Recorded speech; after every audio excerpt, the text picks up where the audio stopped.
Hey guys, you don't believe this again, but I got sick again for the third time in 2 months.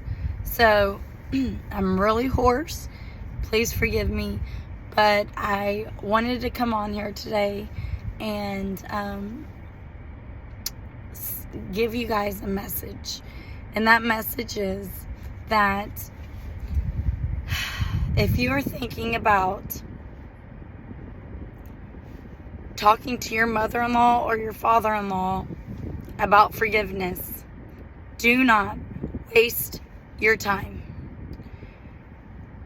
I know I sound really, really hoarse. I know I sound really, really bad, but I have this in my heart to come on here today and to tell you guys that no matter how much you might want to forgive someone because you're a good person and you feel like forgiving someone could help you move on and help you heal in this journey that you're on, I can tell you from experience, when I have asked my mother-in-law in the past, not once, not twice, not 3 times, not even 4 times, 5 separate times to call me so we can talk things out, she never called. Instead, she told my husband that she talked to him and she thought this was all over with and that there's no reason to open old wounds since they've already talked about it. Now, knowing that she's hurt me the most out of both of us. Yes, my husband was hurt by her and his father, but I was the main target in all of this, right? I was the main victim in all of this. And so when you have it in your heart to go and ask someone to talk to you so you can apologize to one another, mend the broken hearts, they will never do it. Instead, what they will do is manipulate the situation and have a power grab in that instance or in that situation. Because my husband talked to her actually many times about, hey, you know, this and that. Of course she cries. I can't believe, I'm sorry. I should have never done that. I'm sorry I hurt you, blah, blah, blah. But when my husband goes and tells her, hey, I think that you and Natalie need to talk through everything that's happened, she said to him, well, you're more than welcome to call me anytime. And the reason why she says things like that is because she is trying to have a power grab. She is trying to manipulate the situation. She is not trying to show her heart. She is not trying to come to the table as a sincere, apologetic, empathetic, sympathetic person. Instead, she uses it as, well, I'm going to one-up you. You have to call me. I'm not going to call you. So when you're in that situation where you feel as though you might want to apologize or you want them to apologize, you want to mend this relationship, they will always use you wanting to mend that relationship as a manipulative tactic, as a power grab, as a power move in that relationship. So they look at you trying to be a good person and mend the relationship as a weakness. They see you weak.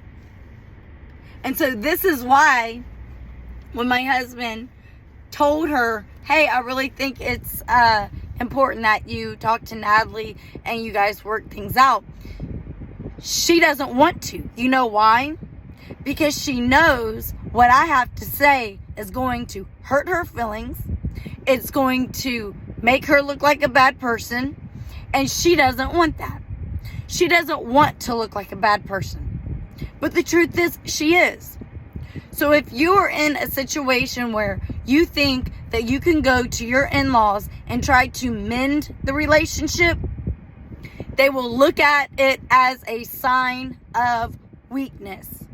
And it will not take that person very long to go right back into the same manipulative, narcissistic role that they've always been in.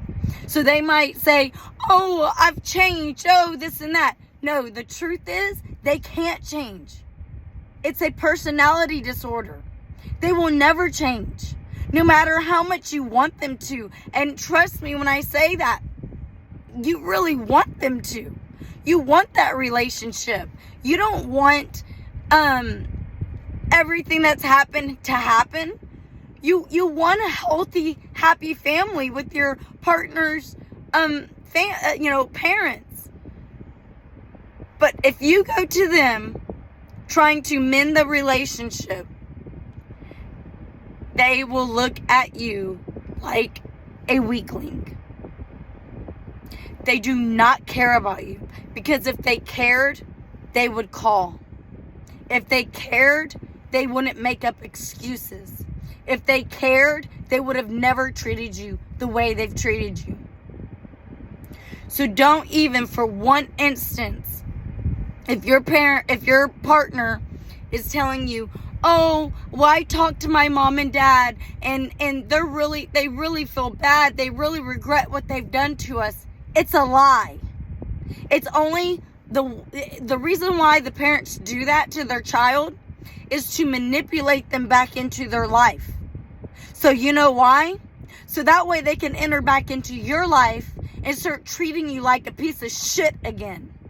See, they miss, believe it or not, they miss treating you like a piece of shit. They miss it. You were their best supply because you allowed it to go on for so long, and they enjoyed it. They enjoyed torturing you. They enjoyed smearing you. They enjoyed telling their child that you are a horrible individual. So when you are in a weakened state and you find yourself wanting to mend the relationship, don't. You will end up right back where you are today within weeks, within months. Hell, they might even be on their best behavior for a year. But trust me when I tell you, in the background, while you mend that relationship, they're doing some conniving, sneaky, malicious things. Anyway, sorry I'm sick again. That's why I hadn't been able to make a video like I said I was going to make last week, or do a live. But, excuse the voice, but this has been on my heart, and I am just telling you guys, you cannot trust anything the narcissist tells you or your partner. It's all a lie. It is all a lie. They want, you know what they're missing? They're missing having Christmas with their child. They're missing spending time with their child. That is the reason why they are willing to say that they're sorry, or say that they miss you, or whatever it is to their child. It's because they spend these Christmases and holidays all alone. And that's what they deserve. They deserve to be alone.